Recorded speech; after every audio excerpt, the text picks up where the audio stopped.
we're going to a different economy, and we're going to be learning more about that as we go. But clearly, we're learning that things can be done from remote locations. We're learning that technology can replace people even more than we thought.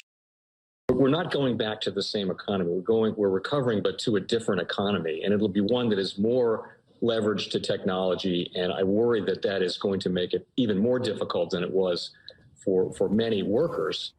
In Silicon Valley, and my friends who work in technology know that what we did to the manufacturing workers, we are now going to do to the retail workers, the call center workers, the fast food workers, the truck drivers, and then even bookkeepers, accountants, insurance agents, lawyers, and on through the economy. So what happened to the manufacturing workers is a very clear sign. This effort. And China has big plans for this. They intend to seed their digital yuan into the global environment by giving it away to visitors at next winter's Olympics. When they arrive at the airport, they're going to get yuan digital wallets. They're going to receive digital yuan. They're going to use it throughout their visits to Beijing, and then they're going to take it back to their home countries. They see this as a huge advantage. Why? Because who controls the underlying protocols, who controls the underlying standards of the future of money will control the future of money. What we need today to raise the debt limit.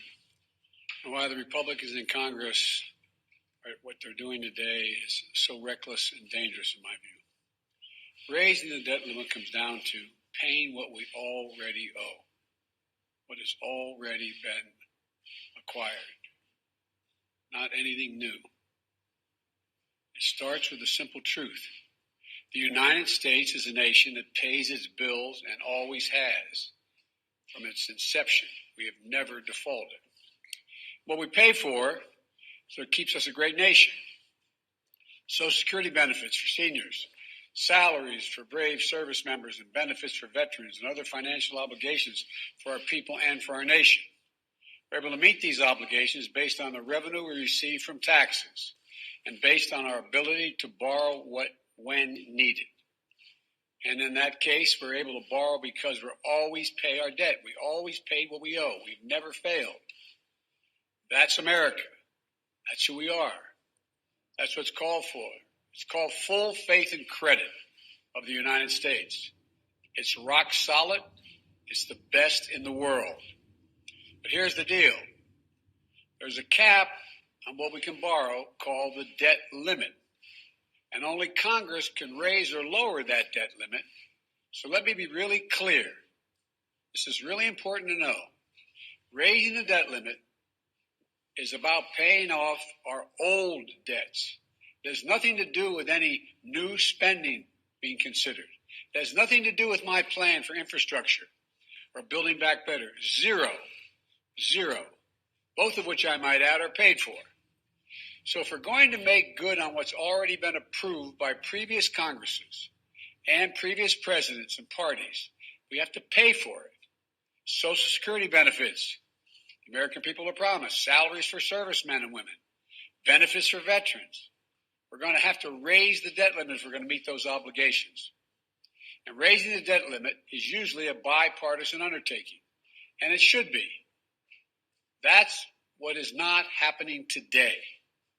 The reason we have to raise the debt limit is in part because of the reckless tax and spending policies under the previous Trump administration. In 4 years, they incurred nearly $8 trillion. In 4 years, $8 trillion in additional debt.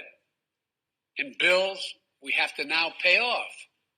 That's more than a quarter of the entire debt incurred now outstanding after more than 200 years. And Republicans in Congress raised the debt 3 times when Donald Trump was president, and each time with Democrat support. But now they won't raise it, even though they're responsible for more than $8 trillion in bills incurred in 4 years under the previous administration. That's what we'd be paying off. They won't raise it even though defaulting on the debt would lead to a self-inflicted wound that takes our economy over a cliff and risks jobs and retirement savings, Social Security benefits, salaries for service members, benefits for veterans, and so much more.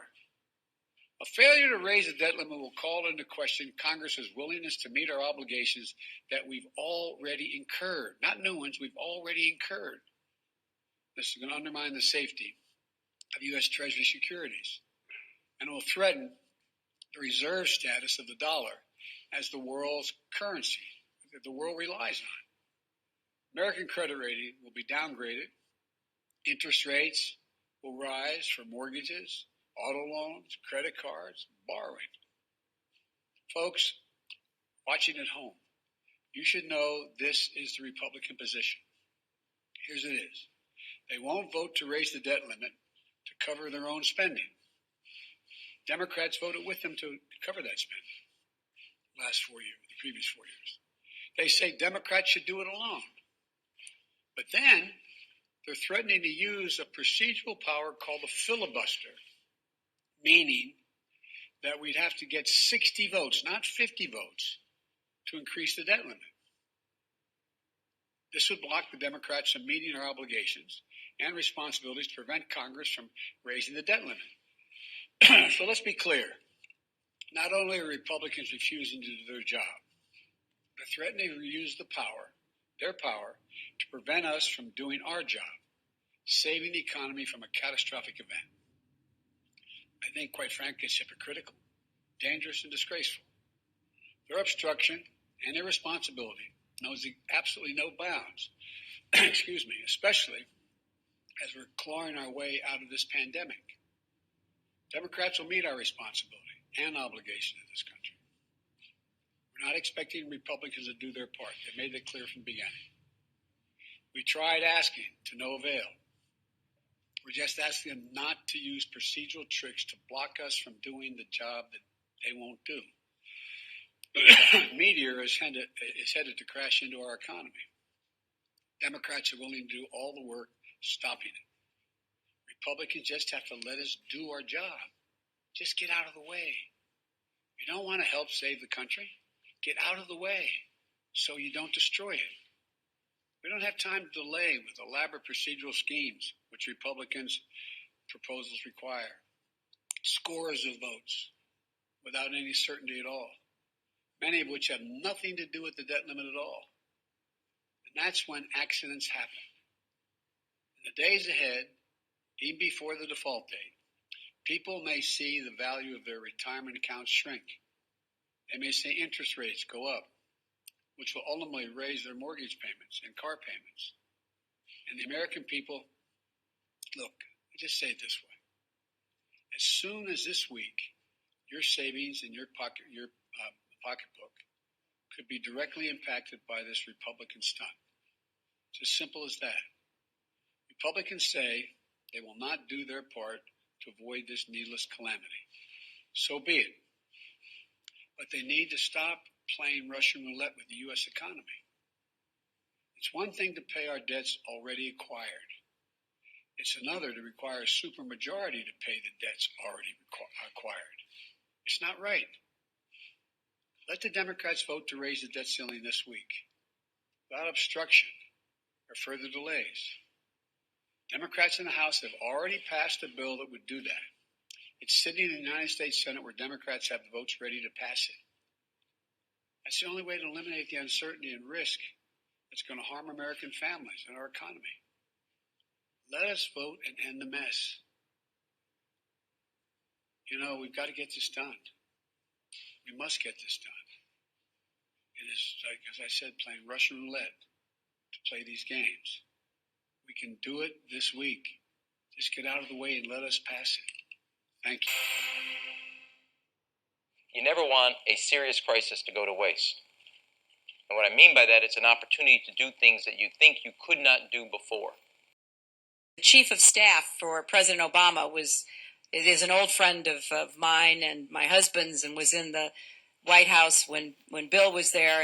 And he said, never waste a good crisis. And when it comes to the economic crisis, don't waste it when it can have a very positive impact on climate change and energy security. Welcome to the Crypto Teacher. And guys, I come back with that video just to make you think. And we have Biden, and the debt ceiling is heating up. We know the Democrats can get this passed, guys, but we know the New World Order is setting up the Hegelian dialectic for 2022. Not this year. It's for 2022, where we know the digital yuan rises, and they won't rise that debt ceiling next year. No, because we're going to be moving over to cryptocurrencies. We know everything that Biden said was false. We know the previous administration had nothing to do with this $8 trillion balance sheet. That was the Fed, so they could build this fourth industrial revolution. We know the C word was a distraction to move all this technology in, because we're seeing it now. Because we know when it comes to the New World Order, it's all planned out.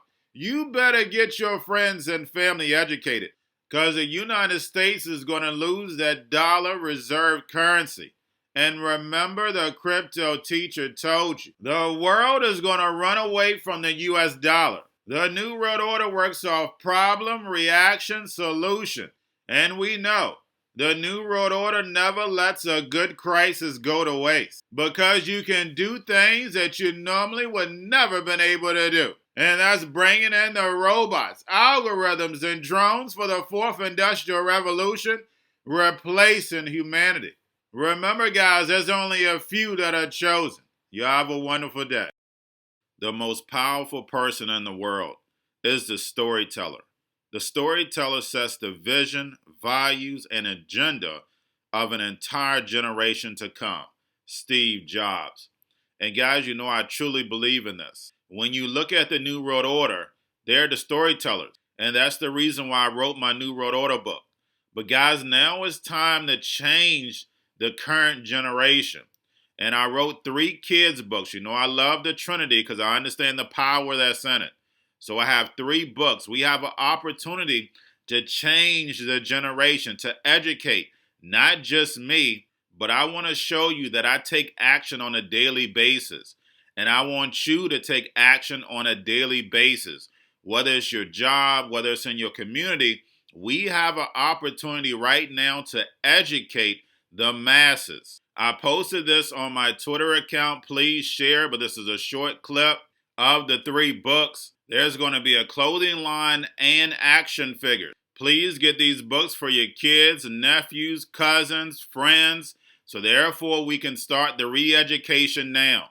Because as we see, the fourth industrial revolution foundation is definitely here. Robots, algorithms, drones, taking humanity out the picture. We have to re-educate. But let's get into the video. Part 1. King Joshua and Grandma Tam save the village. Part 2. King Joshua and Grandma Tam save New York from COVID-33. Part 3. King Joshua and Grandma Tam goes to China. It's mandatory to get part 1, part 2, and part 3 of this series. It's time to re-educate Generation Z.